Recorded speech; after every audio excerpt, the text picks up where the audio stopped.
Bismillahirrahmanirrahim. Assalamualaikum warahmatullahi wabarakatuh. Alhamdulillahirabbil alamin. Wassalatu wassalamu ala asyrafil anbiya'i wal mursalin Sayyidina Muhammadin wa ala alihi wa sahbihi ajma'in. Amma ba'd. Taqullaha haqqa tuqatih wa la tamutunna illa wa antum muslimun. Shadaqallahul azim. Para pemirsa netizen Gorontalo yang dirahmati Allah Subhanahu wa taala, kembali kami dari netizen NU Provinsi Gorontalo, Ikatan Alumni Pergerakan Mahasiswa Islam Indonesia Provinsi Gorontalo, memberikan sebuah atau hadir dalam rangka untuk memberikan tambahan informasi atau tambahan pengetahuan yang berkaitan dengan tema-tema kebangsaan. Pada malam hari ini, sehubungan dengan hari ini adalah tanggal 1 Juni, bangsa kita memperingati sebuah momentum sejarah yang baik untuk kita bahas sehubungan dengan bagaimana Pancasila yang menjadi falsafah dalam kehidupan berbangsa dan bernegara kita dalam kerangka Negara Kesatuan Republik Indonesia. Tentu sebagai bangsa yang hebat, generasi yang hebat adalah generasi yang mampu menghargai apa yang sudah dirintis oleh founding fathers atau bapak penemu kita, penemu bangsa kita. Lahirnya Pancasila adalah sebuah karya maha besar yang telah dihasilkan oleh tokoh-tokoh kita pada masa lalu, baik tokoh-tokoh nasionalis maupun tokoh-tokoh agamis. Nah, kami dari Nahdlatul Ulama tertarik untuk membuka kembali pemahaman kita di seputar tentang bagaimana Islam dalam kehidupan berbangsa dan bernegara dengan yang direlevansikan dengan falsafah negara kita, yaitu Pancasila. Sebelumnya, izinkan kami mengajak kepada kita semua untuk mengirimkan surat Al-Fatihah kepada pendiri Nahdlatul Ulama Hadratus Syekh Hasyim Asy'ari. Ala hadhihi niyyah Al-Fatihah. A'udzubillahi minasyaitonir rajim. Bismillahirrahmanirrahim. Alhamdulillahirabbil alamin. Arrahmanir rahim. Maliki yaumiddin. Iyyaka na'budu wa iyyaka nasta'in. Amin. Para pemirsa Facebooker yang dirahmati Allah Subhanahu wa taala, tema kita adalah tentang Islam dan Pancasila, atau bagaimana hubungan atau peran dari tokoh-tokoh Islam di dalam melahirkan Pancasila. Pertama, saya merasa perlu untuk menyampaikan secara dini atau lebih awal bahwa ajaran kita agama Islam itu memiliki 5 aspek. Yang pertama adalah aspek akidah. Jadi Islam sebagai sebuah agama, Islam sebagai sebuah religion, itu pertama yang yang dibicarakan di dalam ajaran agama Islam itu adalah bagaimana tentang akidah. Yang kedua adalah ibadah. Yang ketiga adalah akhlak. Yang keempat adalah hukum. Yang kelima adalah sosial politik. Yang keenam adalah sejarah. Yang ketujuh adalah ilmu pengetahuan dan teknologi. Serasanya kita ingin menyebut bahwa ajaran agama Islam ini adalah ajaran yang sangat-sangat lengkap. Hampir melingkupi seluruh aspek kehidupan yang diperlukan baik pada zaman dahulu maupun zaman sekarang maupun zaman yang akan datang. Bahwa agama Islam itu akan salih likulli zaman wa makan. Islam itu akan selalu cocok diterapkan dalam kondisi apapun dan bagaimanapun dan kapanpun dia berada. Nah, oleh karena itu, pemirsa Facebook yang dirahmati Allah, bahwa aspek-aspek terpenting di dalam ajaran agama Islam ini, rasanya tidak ada satu agama pun di dunia ini yang melebihi kesempurnaan di dalam ajaran agama kita. Seluruh hal, aspek itu ada di dalam Al-Quran, ada di dalam ajaran agama kita. Nah, pemahaman dasar itu kemudian melahirkan sebuah kesepakatan atau ijma para ulama bahwa sumber pokok dalam ajaran agama Islam itu adalah ada 4. Yang pertama adalah Al-Quran itu sendiri. Yang kedua adalah sunnah. Yang ketiga adalah ijma'. Yang keempat adalah qiyas. 4 sumber pokok inilah yang menjadi ijma' atau kesepakatan di dalam ulama-ulama kita bahwa 4 inilah yang menjadi sumber pokok ajaran agama Islam. Kemudian ada yang menambah, tetapi ini masih menjadi debatable, atau ada ulama yang menerima atau ada ulama juga yang tidak menerima atau pro kontra terhadap 3 hal yang terakhir. Yang kelima yang menjadi pertentangan adalah syar'ul man qablana, syariat orang-orang terdahulu. Kemudian yang keenam adalah saddu zariyah. Yang ketujuh adalah maslahal mursalah. 3 hal ini yang masih dalam perdebatan di dalam ulama-ulama kita.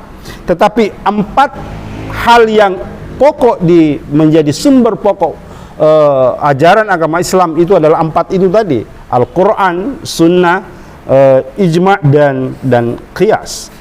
Nah, sekarang kita ingin mencoba bagaimana membahas Pancasila sebagai sebuah ideologi yang kemudian nanti kami ingin menyampaikan informasi bahwa betapa Pancasila dan ajaran agama Islam atau Islam sebagai agama itu di dalam melahirkan Pancasila itu sangat sengit perdebatan antara kaum modernis maupun kaum nasionalis dan kaum agamis.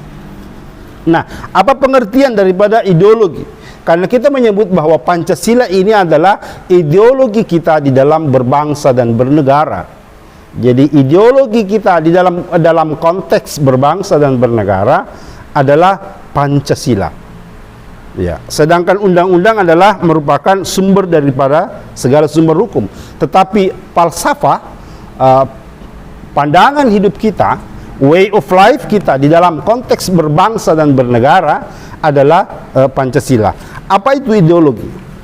Ideologi adalah gagasan dasar dari sebuah komunitas bangsa yang berdasarkan pandangan hidup dan pengalaman empirik untuk menyelesaikan persoalan-persoalan yang menyangkut kehidupan bermasyarakat dan berbangsa dan bernegara.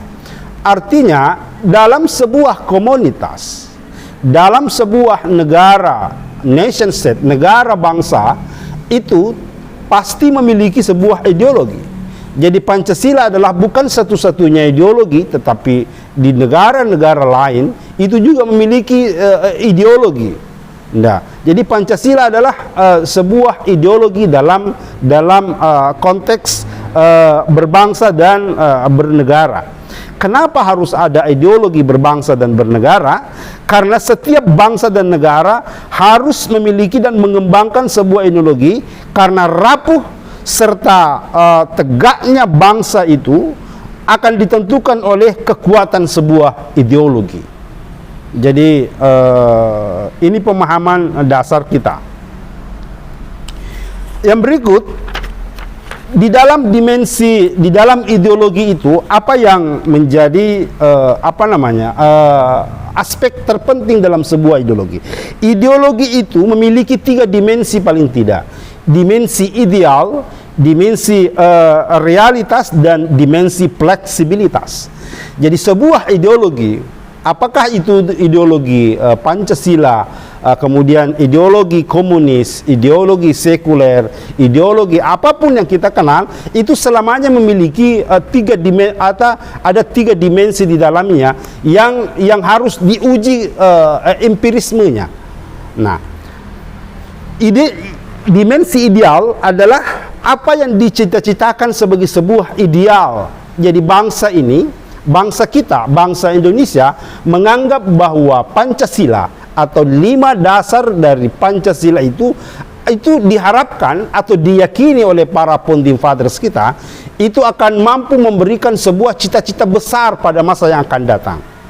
Ada sebuah ide gagasan bagaimana menggerakkan bangsa ini menjadi sebuah negara yang baik, negara yang maju, negara yang prosperity, dan sebagainya dan sebagainya. Nah ini yang kemudian nanti apakah ideologi Pancasila ini mampu menjadi memberikan dimensi fleksibilitasnya? Artinya dia mampu menghadapi segala tantangan akibat perubahan zaman yang begitu cepat. Nah, pemirsa Facebooker yang dirahmati Allah Subhanahu wa taala. Nah, apa yang dikandung di dalam Pancasila? Apa yang dikandung di dalam Pancasila itu sendiri?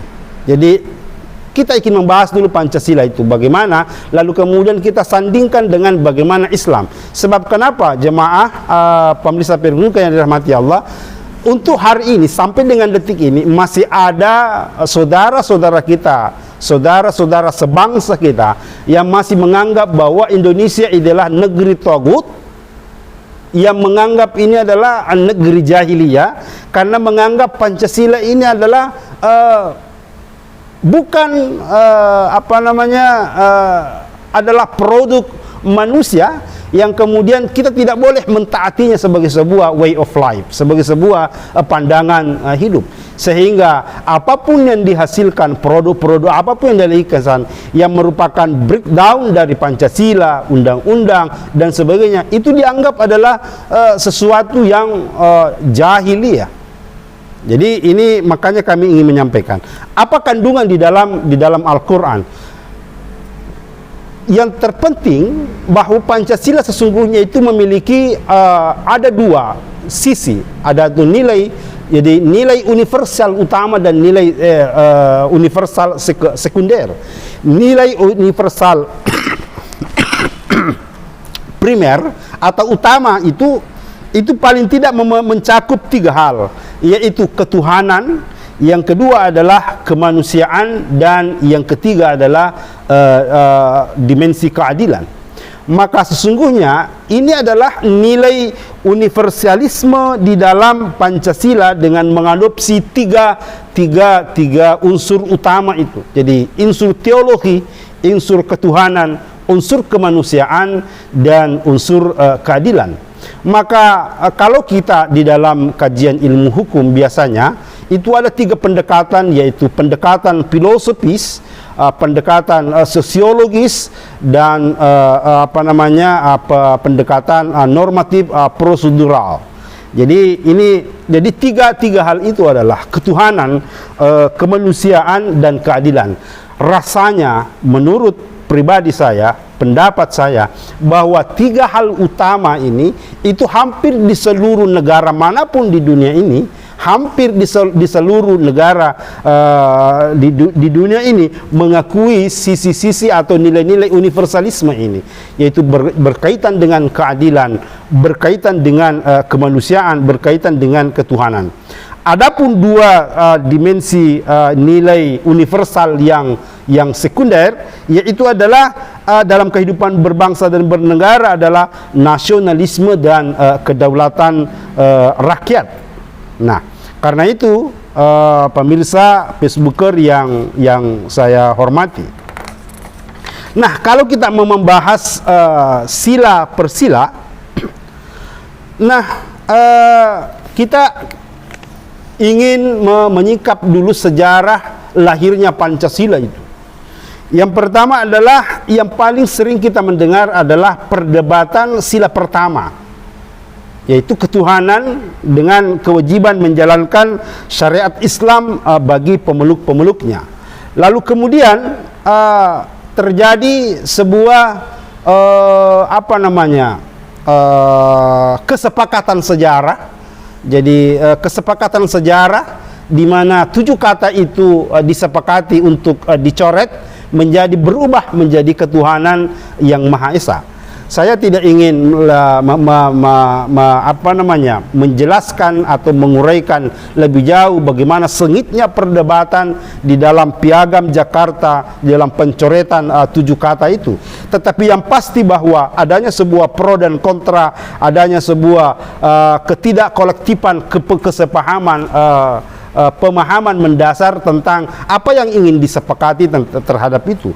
Yang pasti bahwa terjadi pro dan kontra, dan ini menyangkut tentang persatuan dan kesatuan bangsa kala itu yang baru saja diproklamirkan kemerdekaannya. Nah, karena itu di dalam sejarah kita mendengar, kita membaca bahwa pencoretan 7 kata itu dan berubah menjadi ketuhanan yang Maha Esa ini adalah merupakan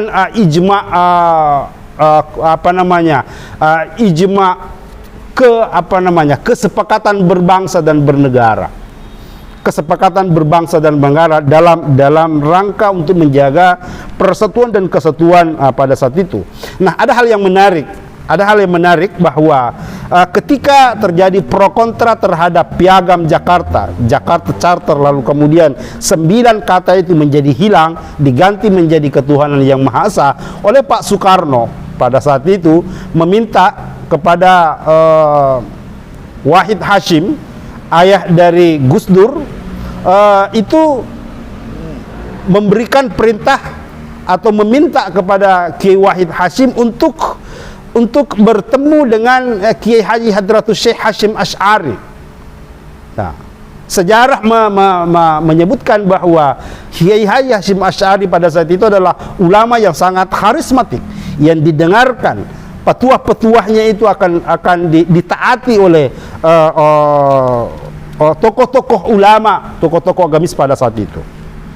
Nah, hal yang menarik adalah ketika Pak Kiai Wahid Hasyim menyampaikan kepada Hadratus Syekh bahwa terjadi pro kontra yang sangat sengit dan luar biasa di dalam kinerja Panitia 9, di dalam merumuskan dasar berbangsa dan bernegara, falsafah berbangsa dan bernegara, terjadi perubahan pencoretan 7 kata, kewajiban menjalankan syariat Islam bagi pemeluk-pemeluknya, lalu kemudian diganti menjadi ketuhanan yang Maha Esa oleh Pak Kiai Haji Hasyim Asy'ari. Itu mengatakan bahwa oke, saya berikan saya waktu 3 hari untuk merenungkan hal ini. Nah, apa yang dilakukan Hadratus Syekh selama 3 hari itu? Ini saya berusaha menggali beberapa sumber, lalu kemudian muncul sebuah informasi bahwa ketika Kiai Wahid Hasyim yang merupakan anak dari Hadratus Syekh meminta kepada Kiai Haji Hasyim Asy'ari bagaimana kemudian Pancasila dengan ketuhanan yang Maha Esa ini apakah nanti akan berbahaya atau lalu kemudian akan bagaimana ke depannya, maka Hadratus Syekh melakukan, yang pertama yang dilakukan adalah puasa 3 hari. Jadi di dalam kalangan Nahdlatul Ulama, ketika ada sesuatu itu biasanya mereka melakukan istikharah, mereka melakukan tirakat untuk meminta petunjuk bagaimana memutuskan sebuah keputusan yang besar. Nah, selama 3 hari itu Hadratus Syekh mengkhatamkan Al-Quran, baca Al-Quran, menamatkan Al-Quran, supaya benar-benar nanti fatwa yang dihasilkan, keputusan yang dihasilkan, pendapat yang disampaikan itu benar-benar bersumber dari hati nurani yang mendalam berdasarkan pertimbangan-pertimbangan. Kemudian yang menarik adalah pendiri NU ini ketika membaca surah Al-Fatihah itu pada kalimat iyyaka na'budu wa iyyaka nasta'in. Kepadamu ya Allah saya menyembah dan kepadamu saya meminta pertolongan. Wa iyyaka nasta'in. Kepadamu saya meminta pertolongan. Lalu kemudian itu diulang sebanyak 350 kali. Untuk apa? Untuk mendapatkan sebuah ijtihad yang benar-benar ijtihad yang lahir dari sebuah pemikiran yang jernih. Kemudian tidak hanya itu, Hadratus Syekh juga melakukan salat istikharah, minta petunjuk. Jadi biasanya Nabi menyampaikan kepada kita, ketika kita diperhadapkan sebuah kondisi, apakah ini plan A, plan B, rencana A, rencana B, memilih ya atau tidak, itu agama mengatakan bahwa ambillah air wudhu, dirikan salat 2 rakaat, lakukan salat istikharah, untuk memilih yang mana yang terbaik. Maka di dalam salat istikharah itu, ini luar biasa juga. Hadratus Syekh ketika melakukan salat istikharah tidak seperti kita, salat istikharahnya kemudian baca Al-Fatihah biasa, membaca hanya 1 surah. Tapi Hadratus Syekh apa yang dia baca? Rakaat pertama itu beliau menamatkan surah At-Taubah. Itu sebanyak berapa kali? 41 kali. 41 kali. Kemudian di rakaat kedua membaca surah Al-Kahfi sebanyak 41 kali. Lalu kemudian di hari ketiga sebelum tidur ini Hadratus Syekh membaca lagi surah Al-Kahfi, membaca 11 kali, lalu kemudian besoknya memanggil Wahid Hasim. Jadi puasa 3 hari, mengkhatamkan Al-Quran, membaca surah Al-Fatihah, iyyaka na'budu wa iyyaka nasta'in 350 kali, lalu kemudian salat istikharah, rakaat pertama selesai Al-Fatihah membaca surah At-Taubah 41 kali, rakaat kedua Al-Fatihah kemudian membaca lagi surah Al-Kahfi 41 kali, hari ketiga sebelum tidur menamatkan lagi surah Al-Kahfi sebanyak 11 kali. Ini adalah sebuah proses usaha yang luar biasa untuk melahirkan sebuah ijtihad, hasil pemikiran yang jernih, yang bisa memberikan maslahat bagi bangsa dan negara maupun agama. Nah, karena itu kemudian Hadratus Syekh ketika memanggil Wahid Hasim setelah melakukan itu mantap dengan menyatakan bahwa saya reda. Kata Hadratus Syekh, saya reda Pancasila menjadi falsafah, Pancasila menjadi falsafah dalam kehidupan berbangsa dan bernegara. Tentu ini pertanyaan yang menjadi nanti akan muncul kemudian, lalu bagaimana dengan Islam? Nanti kita akan membahas tentang bagaimana efek, bagaimana kelanjutan setelah menerima Pancasila ini, kemudian apakah kita ini masih berislam atau tidak. Nah, kita akan membahas selanjutnya. Nah, perkembangan selanjutnya, jemaah Pesbubur, ini sebagai sebuah informasi, Orde Lama tumbang, kemudian Orde Baru berkuasa. Yang mengejutkan adalah ketika di tahun 1983 politik kebangsaan Soeharto kemudian memberikan sebuah pernyataan kemudian digelindingkan di dalam sidang umum MPR yang menyatakan bahwa semua ormas, semua partai politik saat itu harus mengakui Pancasila sebagai asas tunggal. Jadi kalau selama ini ormas-ormas organisasi kemasyarakatan, NU, Muhammadiyah dan sebagainya mencantumkan di dalam anggaran dasarnya adalah berdasarkan Al-Quran dan hadis, tetapi di tahun 83 muncul sebuah ide dari Orde Baru, pemerintahan Orde Baru, untuk menyatakan bahwa Pancasila adalah satu-satunya asas tunggal dalam kehidupan berbangsa dan bernegara.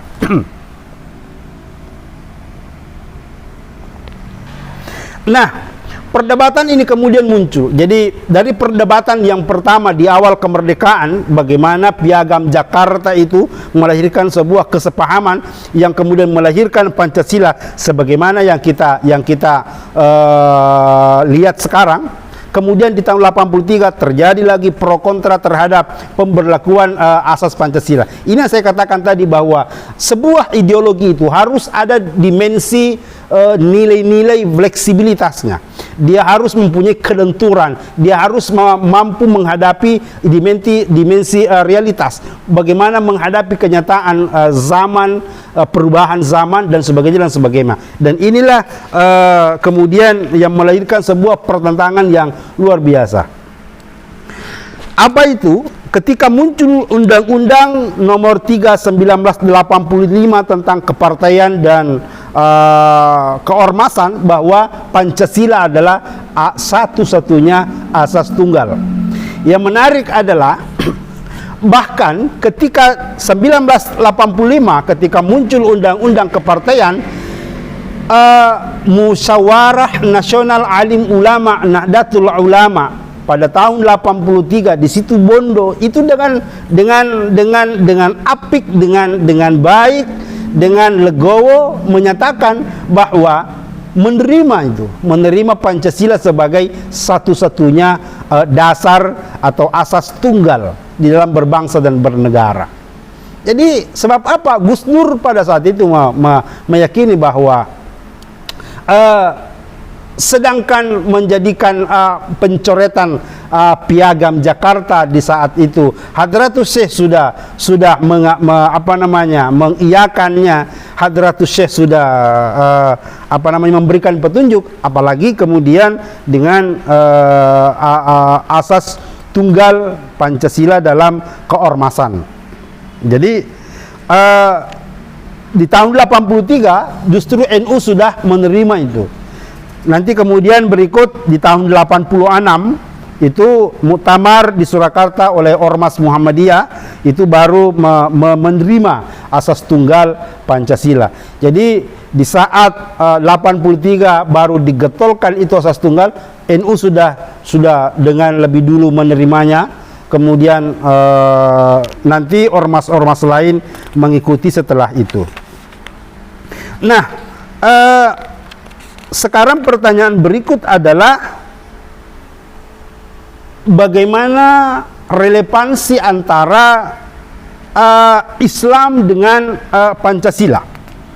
Kita meyakini bahwa sesungguhnya Pancasila yang kita kenal hari ini itu ketuhanan, kemanusiaan, persatuan, kerakyatan dan keadilan sosial.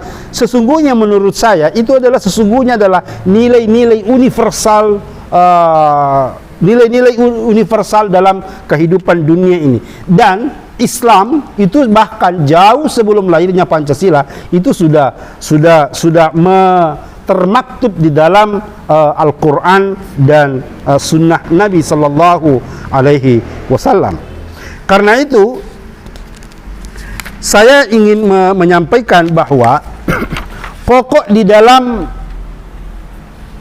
berislam ini, kalau menurut teori dari Asy-Syatibi adalah ada al-maqasidus syariah. Jadi maksud Allah menurunkan syariat ini, yaitu agama ini. Yang pertama adalah hifzuddin, memelihara agama. Yang kedua adalah hifzun nafs, memelihara jiwa. Yang ketiga adalah hifzul aql, memelihara akal pikiran. Yang keempat adalah hifzul mal, memelihara harta. Dan yang terakhir adalah hifzul nasl, atau memelihara keturunan. Nah, kalau ini yang kita jadikan sebagai sebuah teori besar di dalam memahami ajaran agama Islam, bahwa sesungguhnya agama Islam itu turun untuk menjaga kelima pokok ini, maka sesungguhnya kita tidak harus memperdebatkan antara Pancasila dengan agama. Selain bahwa ini adalah memang bukan sandingannya, karena yang paling pas untuk disandingkan adalah agama sebagai sebuah agama dengan agama lain. Jadi apple to apple. Jadi ada orang yang berusaha untuk memperdebatkan antara Pancasila dengan Al-Quran. Sesungguhnya tidak boleh dilakukan penyandingan seperti itu. Sebab kenapa? Al-Quran ini adalah kalamullah. Al-Quran ini adalah produk Allah Subhanahu wa Ta'ala, sementara Pancasila ini adalah ini adalah produk manusia. Yang pas ini disandingkan adalah Al-Quran dengan misalnya Injil, Al-Quran dengan Taurat, Al-Quran dengan Zabur. Itu baru apple to apple. Ini baru sebanding, karena semuanya adalah diyakini sebuah kitab suci. Tetapi kalau Al-Quran dengan Al-Quran dengan Pancasila, itu sesungguhnya tidak boleh. Yang boleh kita mempertanyakan adalah bagaimana kesesuaian antara Pancasila, nilai-nilai yang ada dalam Pancasila dengan nilai-nilai besar yang ada di dalam Al-Quranul Karim. Dengan mengambil teori Asy-Syatibi tadi, bahwa ada 5 al-maqasidus syariah, ada 5 pokok tujuan adanya syariat Islam ini diturunkan dari Allah ke Jibril, Jibril ke Muhammad, adalah memelihara agama, akal, harta, keturunan dan jiwa. Nah, karena itu kemudian ketika kita melihat sila per sila di dalam Pancasila, misalnya berbicara tentang sila pertama, yaitu ketuhanan yang Maha Esa. Ketuhanan yang Maha Esa. Ini dengan gampang saja kita bisa menyebut bahwa sesungguhnya aspek teologi atau sisi teologi di dalam sila pertama adalah berketuhanan yang Maha Esa. Itu sesungguhnya adalah itu semakna di dalam Al-Quran kalau kita menyebut bahwa qul huwallahu ahad. Bahkan kalau kita mengambil pandangan sufi, pandangan ulama-ulama tasawuf, dengan memahami la ilaha illallah, itu tidak ada Tuhan. Artinya la ilaha illallah, tiada Tuhan. Tuhan itu di dalam pengertian itu adalah Tuhan yang diyakini dalam pikiran manusia, dalam pikiran orang per orang. Tetapi dari semua la ilaha dari semua ilahun itu, Tuhan itu semuanya hanya satu, yaitu Allah. Makanya la ilaha illallah sesungguhnya adalah bisa kita menyebut bahwa ketuhanan. Kalau orang dalam ilmu bahasa Indonesia menyebut bahwa ketuhanan ini adalah banyak Tuhan, ya enggak apa-apa. Misalnya ada kalau kita mengambil dalam ilmu tasawuf, ada orang yang mempertuhankan harta, ada mempertuhankan jabatan, mempertuhankan ini, mempertuhankan. Tetapi semua ilahun ini kecil, karena harus berhadapan dengan yang benar-benar Tuhannya itu adalah Allah Subhanahu wa Ta'ala. Maka qul huwa Allahu ahad. Katakan bahwa sesungguhnya Allah itu adalah Esa, Allah itu adalah satu.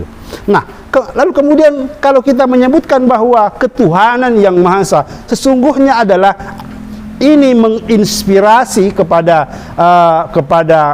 lahirnya sebuah pemahaman bahwa sesungguhnya ketuhanan yang Maha Esa itu adalah apa yang dikehendaki dalam Al-Quran, supaya kita ini tetap beragama, kita ini adalah tetap berteologi dengan mempertuhankan Allah sebagai sesuatu sembahan yang tiada Tuhan kecuali Allah Subhanahu wa Ta'ala, dalam keyakinan kita umat Islam. Nah, oleh karena itu adalah kita menyebut bahwa Indonesia ini adalah negara yang negara bukan berdasarkan kepada agama, tetapi negara yang beragama. Jadi sekali lagi, kita juga bukan sekuler yang memisahkan atau tidak mencampur baurkan antara dimensi agama dengan negara. Kita tidak seperti misalnya negara-negara lain yang memang betul-betul lepas. Artinya agama adalah urusan individu. Urusan individu, agama adalah urusan individu. Nah, kita tidak seperti negara-negara lain. Pancasila ini adalah, menurut saya, adalah sebuah kesepakatan dan ideologi yang sangat baik, yang sangat memberikan kebaikan, dan ini adalah sebuah kesepakatan yang berbangsa dan bernegara yang sangat baik dan yang sangat cocok. Jadi kita adalah bukan negara Islam, tetapi kita adalah negara yang berdasarkan dengan agama. Artinya semua warga negara di dalam negara kita ini diberikan kebebasan untuk meyakini sebuah agama yang dia yakini. Nah, karena itu kemudian bahwa tidak benar, sekali lagi tidak benar kalau ada pandangan-pandangan yang menyebutkan bahwa negara kita Indonesia ini tidak peduli dengan agama, tidak peduli dengan aturan-aturan agama. Saya ingin memberikan contoh yang konkret dalam kehidupan, dalam kesempatan ini. Yang pertama adalah Undang-Undang Perkawinan tahun 1975 misalnya. Undang-Undang Perkawinan yang kita kenal adalah Undang-Undang Perkawinan tahun 1975. Kalau kita ingat sejarah, kalau kita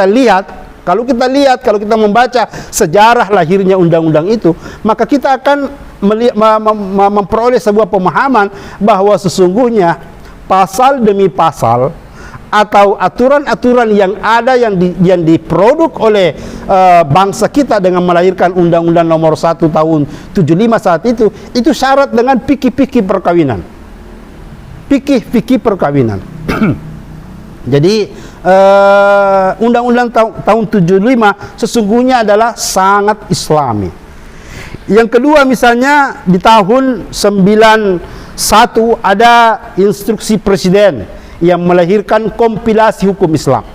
Kompilasi hukum Islam itu sendiri terdiri dari 3 buku. Buku pertama tentang perkawinan, buku kedua adalah kewarisan, yang ketiga adalah perwakafan. Nah, istilah-istilah seperti ini, kewarisan, perwakafan, itu tidak sesungguhnya dimiliki oleh, tidak dimiliki oleh agama-agama lain di luar daripada Islam.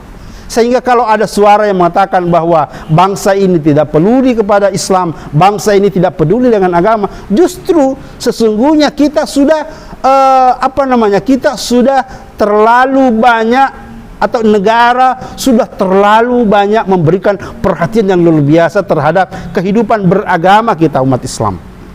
Tidak hanya itu, yang paling spektakuler sesungguhnya adalah di tahun 99. Di situ lahir undang-undang perhajian, di situ lahir undang-undang zakat. Ini luar biasa loh. Jadi ini zakat, ini haji adalah milik istilah daripada umat Islam. Jadi tidak benar sekali lagi kalau ada mengatakan bahwa kita ini adalah negeri yang tagut, kita ini, negara kita ini tidak peduli kepada Islam. Justru sesungguhnya kita ini sejak awal dengan kesepakatan itu kita legowo menerima itu, justru sesungguhnya ini adalah kita ini sudah terlalu banyak Islam ini sudah terlalu banyak diperlakukan secara baik oleh negara. Lahirnya undang-undang perhajian. Ini agama lain tidak punya ini undang-undang. Undang-undang perwakafan. Yang terakhir malah lebih spektakuler lagi, undang-undang kemandirian pesantren. Ini bukan milik orang lain. Jadi kalau ini mengatakan Islam sesungguhnya sejak awal kemerdekaan itu sudah Islam bagaimana memberikan peran yang luar biasa. Sampai dengan hari ini negara pun sangat akomodatif terhadap aspirasi-aspirasi kita. Nah, apalagi, justru kalau kita ingin menyampaikan, saya ketika dulu kuliah sangat mengagumkan ini teori Asy-Syatibi Al-Maqasidus Syariah. Saya ingin berikan contoh. Ada sebuah pertanyaan teman bahwa Indonesia ini adalah negara yang tidak berdasarkan terhadap hukum Islam. Kenapa? Karena tidak tidak ada aturan-aturan yang dituangkan di dalam Al-Quran yang memang betul-betul dituangkan di dalam konstitusi negara. Saya ingin menyebutkan sesungguhnya kalau teori Asyatibi yang kita kenal, yang kita pakai di dalam menganalisa bagaimana kehidupan hukum Islam di dalam kita berbangsa dan bernegara, justru sesungguhnya kalau pemahaman kita bahwa Islam itu adalah harus perilaku beragama kita adalah perilaku yang substantif, tidak yang normatif prosedural, sesungguhnya kita bisa menyebut bahwa apa yang diciptakan negara, undang-undang yang diciptakan negara, itu adalah sesungguhnya adalah undang-undang yang sudah senada dengan napas atau anjuran di dalam agama Islam. Contoh misalnya, kalau kita ingin menyebut ada undang-undang tentang anti monopoli dan persaingan tidak sehat. Nah, kalau kita lihat bahwa prinsip bermuamalah di dalam Al-Quran itu apa? Likaila yakuna dulatan bainal aghniya minkum, supaya harta itu tidak terpaku atau tidak terkonsentrasi kepada orang-orang tertentu saja. Itu Al-Quran menyebut itu. Sehingga ini ketika muncul undang-undang anti monopoli, sesungguhnya ini meskipun tidak menyebut ini adalah undang-undang berdasarkan Islam, undang-undang Islam, tetapi sesungguhnya ini adalah undang-undang yang sudah bercorak Islam, undang-undang yang sudah senapas dengan Islam. Untuk apa kita mempertentangkan makna sebuah nama, arti sebuah nama, harus labelnya seperti itu bahwa harus menyebut Islam? Tetapi nilai-nilai yang dikandung dalam undang-undang itu sesungguhnya adalah yang diharapkan di dalam Al-Quran. Bahkan paling contoh sederhana, ketika saya menyebut, ketika para penegak hukum lalu lintas, polisi, ketika memberikan aturan bahwa lampu merah harus berhenti, lampu kuning harus hati-hati, lampu hijau itu boleh untuk berjalan ketika di traffic light, saya justru berani mengatakan bahwa itu adalah sebenarnya adalah aturan yang berdasarkan Islam. Sebab apa? Kalau tidak diatur seperti itu, bisa saja menimbulkan korban jiwa. Sementara al-maqasidus syariah tadi itu, level pertama adalah hifzun nafs, memelihara jiwa seseorang supaya tidak terbunuh. Maka ketika teman-teman, saudara-saudara kita, polisi, para penegak hukum memberikan aturan yang keras terhadap traffic light, rambu-rambu lalu lintas demi untuk menjaga jiwa orang, menjaga nyawa orang, bahwa sesungguhnya itu adalah sudah sangat Islam itu. Sudah sangat Islam, meskipun undang-undangnya tidak menyebutkan adalah undang-undang Islam, tetapi sudah semakna dengan itu. Banyak hal contoh, bahkan misalnya kalau ini undang-undang anti terorisme misalnya, meskipun tidak menyebut ini adalah undang-undang Islam, tetapi anti terorisme misalnya, bahwa negara itu, coba apa kata di dalam prinsip beragama kita, man qatala nafsah, barang siapa yang membunuh sebuah jiwa tidak dengan alasan yang hak, fakat di dalam dalilnya adalah sama dengan dia qatalan nasa jami'a, itu sama dengan dia membunuh semua manusia di muka bumi ini. Ini kan sesungguhnya adalah sebuah prinsip yang sangat cantik, yang sangat indah, meskipun tidak jadi saya meyakini bahwa memahami ajaran agama Islam, perilaku beragama kita harus secara substantif, harus kontekstual, tidak harus tekstual, harus tertulis seperti itu. Coba misalnya kalau kita lihat sejarah dulu ketika pada tahun ke-6 Hijriah misalnya, ketika perjanjian Hudaybiyah, ketika Nabi SAW itu melakukan perjanjian dengan Arab Quraisy, ketika di situ tertulis ini adalah perjanjian yang dibuat oleh Muhammad Rasulullah SAW. Utusan Arab Quraisy pada saat itu protes. Dia tidak mau tanda tangan perjanjian Hudaybiyah kalau tertulis di situ Muhammad Rasulullah. Lalu kata Nabi menyebutkan bahwa kalau begitu maunya apa? Ini utusan Arab Quraisy yang cerdas strateginya, dia katakan, saya hanya mengakui itu adalah Muhammad bin Abdullah. Apa kata Nabi? Tersenyum. Lah sudah, kalau begitu coret aja itu Muhammad Rasulullah, ganti menjadi Muhammad bin Abdullah. Meskipun pada saat itu Umar bin Khattab itu marahnya luar biasa. Marahnya luar biasa. Dengan langsung ingin mendebas lehernya ini. Tapi apa kata Nabi? Untuk apa mempersoalkan sesuatu yang kecil dengan mengabaikan sesuatu hal yang besar? Ini hanya persoalan kecil saja. Ini hanya persoalan sederhana. Tidak apa-apa. Tulis saja menjadi Muhammad Muhammad bin Abdullah. Sama juga ketika misalnya Mifakul Madinah, perjanjian Madinah charter pada saat itu juga adalah ketika Nabi tidak secara cerdas melakukan perjanjian piagam Madinah dengan menggunakan adalah Darul Islam, mungkin suku-suku yang besar pada saat itu dari Yahudi, Nasrani dan lainnya pasti tidak ikut kepada Rasulullah sallallahu alaihi wasallam. Jadi sekalian, jadi sesungguhnya apa yang dilakukan, yang diproduk oleh bangsa kita itu sesungguhnya adalah Islam.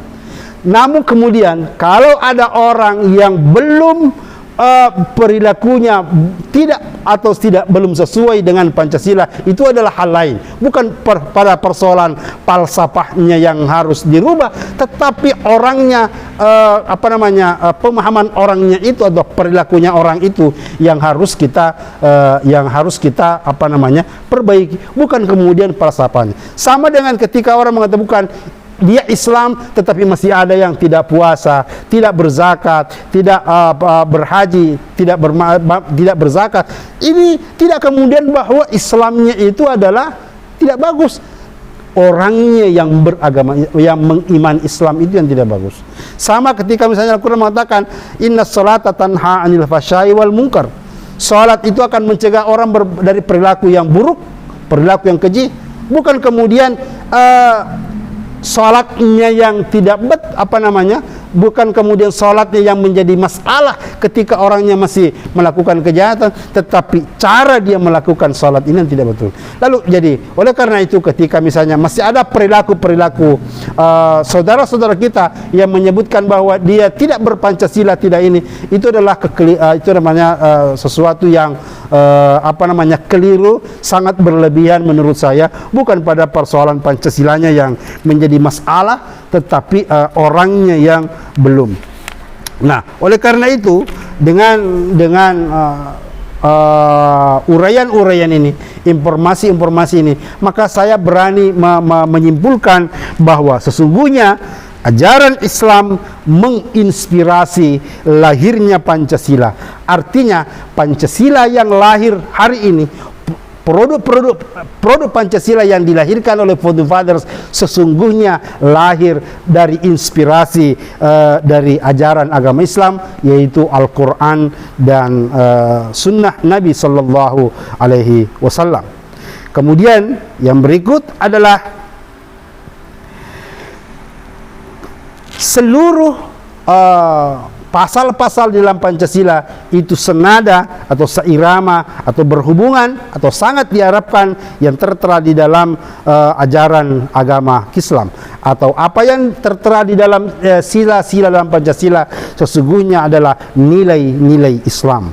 Yang berikut adalah jika kita sudah berpancasila maka sesungguhnya kita telah berislam. Artinya ketika ada saudara-saudara kita mengamalkan Pancasila dengan sangat baik, dengan dalam istilah Orde Baru adalah murni dan konsekuen, sesungguhnya dia juga sudah berislam. Nah, karena itu pemirsa Facebooker yang dirahmati Allah Subhanahu wa taala, lahirnya Pancasila pada hari ini tanggal 1 Juni ini adalah lahir berkat dari inspirasi dari ajaran agama Islam yang dikelola secara baik,